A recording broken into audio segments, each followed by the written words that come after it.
Alhamdulillah, alhamdulillahilladzi anzala sakinata fi qulubil mu'minin liyazdadu imanan ma'a imanihim. Ashhadu an la ilaha illallah wahdahu la syarika lah, al-malikul haqqul mubin, wa ashhadu anna Muhammadan abduhu wa rasuluhu as-sadiqu wa'dil amin. Allahumma salli ala sayyidina wa habibina wa syafi'ina wa qurrati a'yunina wa maulana Muhammadin sayyidil anbiya'i wal mursalin wa imamil muttaqin wa ala alihi wa sahbihi ajma'in. Amma ba'du, fa ya ibadallah, usikum wa nafsi bitaqwallah wa ta'atihi la'allakum tuflihun. Hadirin ma'asyiral muslimin, jamaah salatul Jum'ah yang mudah-mudahan kita semua diberkahi, dirahmati dan diampunkan atas segala dosa-dosa kita oleh Allah Subhanahu wa taala. Kita kemarin telah melaksanakan peringatan hari ulang tahun proklamasi kemerdekaan yang ke-78. Kita semuanya membenci penjajahan, baik penjajahan secara universal ataupun penjajahan fisik secara perorangan, termasuk penjajahan pikiran, penjajahan beragama, dan penjajahan cinta. Kita semuanya orang yang mengharapkan, orang yang menginginkan adalah saling mengasihi, saling mencintai, saling meyakinkan satu sama lain untuk jalan-jalan kebenaran dan jalan-jalan kebaikan. Saudara, betapa tidak enaknya terjajah dalam segala urusan. Dalam urusan rumah tangga kita dijajah oleh istri saja, betapa sakit hati kita. Dijajah oleh anak, dijajah oleh pimpinan perusahaan, kita sebagai anak buah hanya sebagai sapi perah, dijajah oleh tetangga, bahkan penjajahan termasuk penjajahan setan dalam diri kita. Ini semua harus kita lawan dan ini semua harus kita nyahkan dari diri kita. Saudara hadirin ma'asyiral muslimin wa jumratal mukminin, untuk dapat menghalau semua bentuk-bentuk penjajahan yang ada dalam diri kita, yang ada dalam pikiran kita, dalam masyarakat kita, hendaklah senantiasa, kata Allah, fazkuruni azkurkum, maka hendaklah kalian selalu ingat kepadaku supaya aku mengingat akan diri kalian. Artinya apa, saudara?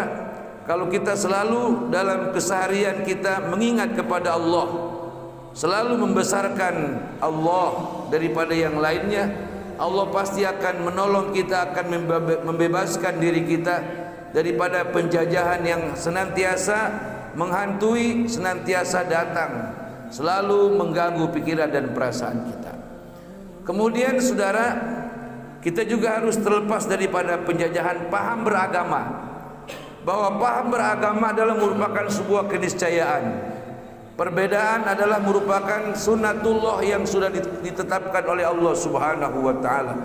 Begitu pula dalam perbedaan beragama, kita jangan saling menjajah perasaan mereka, pikiran orang lain. Bahwa telah jelas-jelas dalam beragama sudah ditegaskan lakum dinukum waliyadin. Muslim tidak boleh mengkafirkan orang-orang yang non muslim dan sebaliknya. Begitu pula firqah dalam beragama. Ada Wahabi, Salafi, ada NU, ada Muhammadiyah, ada Syiah dan lain-lain, banyak 73 firqah yang ada di atas muka bumi. Semuanya Tuhannya Allah, kitabnya Al-Quran. Yang berbeda di antara mereka adalah furu'iyah dan masalah khilafiyah. Oleh karena itu, ketika ada banyak perbedaan di antara paham-paham firqah beragama, jangan dicari daripada terlalu luasnya perbedaan demi perbedaan. Hendaklah yang kita cari adalah persamaan yang pokok, persamaan yang urgensi, sebab itulah yang nanti akan mendapatkan, merekatkan dan merukunkan di antara kita, walaupun beda firqah, walaupun beda paham dalam beragama. Saudara, Allah telah mengatakan, Jika seandainya aku mau untuk menjadikan umat ini menjadi satu, gampang buat Allah Subhanahu wa taala. Tapi disitulah perbedaan diadakan oleh Allah agar kita saling memahami, saling mengenal dan saling menghargai. Ya ayuhan nas, inna khalaqnakum min zakari wa unsa wa ja'alnakum syu'uban wa qabaila lita'arafu inna akramakum indallahi atqakum. Wahai sekalian manusia, kami telah menciptakan kalian dari jenis laki-laki dan perempuan. Kalian kami ciptakan bersuku-suku, berbangsa-bangsa. Tujuan daripada itu semua adalah untuk kalian saling mengenal. Sesudah kenal, kalian akan saling memahami. Sesudah saling memahami, kalian akan saling mencintai. Dan ingatlah, di antara semuanya yang paling mulia di sisi Allah Subhanahu wa taala bukan siapa-siapa, bukan orang yang hitam jidatnya ketika dia menjalankan sholat fardu 5 waktu, atau orang yang tanpa berjenggot ataupun berjenggot, ataupun orang yang kelihatannya alim, bukan. Tapi orang yang paling mulia di sisi Allah Subhanahu wa taala adalah orang yang bertakwa. Siapa mereka yang bertakwa? Yang tidak sombong alias dia memiliki ketawaduan. Kemudian yang tidak mengkufuri akan nikmat Allah alias banyak bersyukur. Kemudian yang tidak sembarangan berucap, bermedia sosial, yang tidak sembarangan memaki, mencaci, memaki orang atau mencibir orang. Inilah yang dikatakan wara' dalam beragama. Kemudian siapa mereka yang bertakwa? Orang yang keyakinannya tidak menjadikan dia jauh kepada Allah. Dalam keadaan sehat dia solat, dalam keadaan sakit dia solat, dalam keadaan tinggi puncak kekayaan, kejayaan dia solat, dalam keadaan terpuruk, bahkan sekalipun sakaratil maut hendak merenggut nyawanya, senantiasa iman yang kuat kepada Allah Subhanahu wa taala. Inilah kategori bagian daripada orang-orang yang dimuliakan oleh Allah Subhanahu wa taala. Inna akramakum indallahi atqakum innallaha alimun khabir. Sungguhnya Allah Maha mengetahui apa-apa yang rahasia dan apa-apa yang tersembunyi. Saudara hadirin ma'asyiral muslimin wa jumratal mukminin rahimakumullah. Mari menjelang tahun politik kita ademkan suasana Indonesia dengan bermedia sosial yang baik, saudara-saudara. Sudah terlalu capek bangsa ini dengan Pilpres 2019, Pilpres 2014 yang hampir terpecah belah kita gara-gara politik. Berbeda pilihan adalah sebuah keniscayaan, tapi yang jelas berbeda partai juga sama, tapi jangan saling mencaci, jangan saling memaki. Toh tiga-tiganya calon presiden mereka adalah orang muslim, anak Indonesia, rakyat Indonesia, putra-putra terbaik Indonesia. Indonesia adalah merupakan salah satu negara yang digadang-gadang menjadi mercusuar dunia, terutama Islam yang ada di Indonesia yang jumlahnya 90%, yang mayoritas dikomandoi oleh Nahdlatul Ulama sebagai satu wadah Islam yang senantiasa mengayomi semua paham-paham agama, mengayomi semua perbedaan agama yang ada di bumi Nusantara. Saudara hadirin ma'asyiral muslimin, betapa tidak enaknya perang, betapa hidup tidak enaknya dalam terjajah. Tadi sudah saya katakan, penjajahan negara, penjajahan kaum imperialis, kaum kolonialis dan penjajahan Belanda atas Indonesia yang beratus-ratus tahun itu sangat menyakitkan, termasuk penjajahan pikiran oleh orang-orang yang ada di sekitarnya.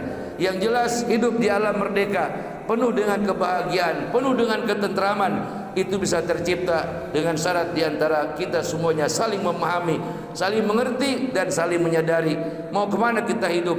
Pada hakikatnya kita akan pulang menuju kepada satu tempat, yaitu kubur, di mana kubur bukan tempat istirahat yang terakhir, tapi tempat pertanggungjawaban ketika apa-apa saja yang pernah kita perbuat semasa hidup di alam dunia. Sesudah itu kita dibangkitkan oleh Allah menuju satu penghisaban yang tidak akan lolos satupun di antara kita untuk dimintai pertanggungjawaban jawab oleh Allah Subhanahu wa taala. Kullukum ra'in wa kullu ra'in mas'ulun an ra'iyatihi. Kita semua adalah masing-masing pemimpin, terutama untuk diri kita masing-masing dan keluarga kita.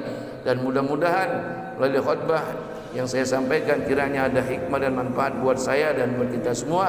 Mudah-mudahan kita semua menjadi orang yang lebih banyak berfikir untuk hal-hal yang lebih baik dan menjauhkan diri kita, jari jemari kita untuk tidak mengetik atau menulis hal-hal yang bersifat hoak, adu domba dan hal-hal yang mengandung permusuhan. Insyaallah kemerdekaan adalah merupakan nikmat yang teramat sangat besar. Marilah kita jaga, kita pelihara dengan senantiasa mendekatkan diri kepada Allah dan mensyukuri atas segala nikmatnya. Pekerjaan di antara kita tidak akan mungkin sama, pasti berbeda, tapi yang dituntut oleh Allah adalah syukurmu dan atas segala nikmat yang aku berikan kepadamu. La in syakartum la azidannakum wa la in kafartum inna azabi lasyadid. Jika kalian bersyukur atas segala nikmatku, walaupun kecil kau katakan, nanti akan aku besarkan, dan itu adalah pemberian atas kebaikanku dengan banyaknya bersyukurmu. Tapi jika kalian kufur, walaupun banyak kedudukan yang tinggi, nikmat yang berlimpah, tapi engkau mengkufurinya, maka akan aku kecilkan nikmatku itu dan aku habiskan sebagai rasa amarahku atas kekufuran dirimu atas segala nikmat yang aku berikan kepada kalian.